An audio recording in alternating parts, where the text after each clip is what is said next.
Why would Adani spend 3050 crore just to buy a company that install electricity meters? It sounds something different, right? But there is a very much bigger reason behind it. So hey everyone, this is Abhishek and this is my day 24 of 30 days simplifying finance concepts. So just think about electricity meter. When you think about an electricity meter, you probably think it just tells us how much electricity I used, right? But today's smart meter do much more than that. So imagine that, when every time you switch on your AC, charge your phone, or run your washing machine, a smart meter records that electricity usage almost instantly. So now imagine not about a single house, but just think about more than 4.4.5 crore homes doing this every single day. That is very big amount of data. Now here's the interesting part. Adani Energy Solutions recently acquires IntelliSmart just for 3050 crore.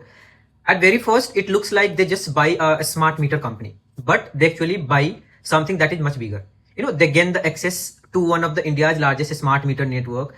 And why is that valuable? Because data help us to understand which areas uses the most electricity, when demand is the highest, where power losses are happening, and how to distribute the electricity more efficiently. And think about the companies like Zomato. They just don't sell the product, they collect the data to improve the recommendation and the logistics for the customer. Similarly, a smart meter don't just measure electricity, they are going to generate the valuable real-time information. And here's the strategy in this deal.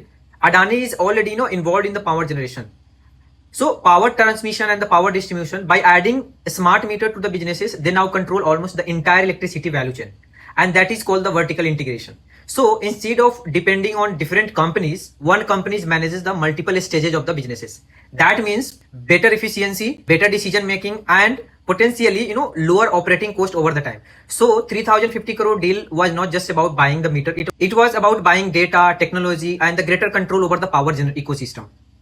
And that is how large companies think. They just not going to think about the businesses, they buy the future advantage of the businesses. So follow for more, where I will be explaining the more finance concepts.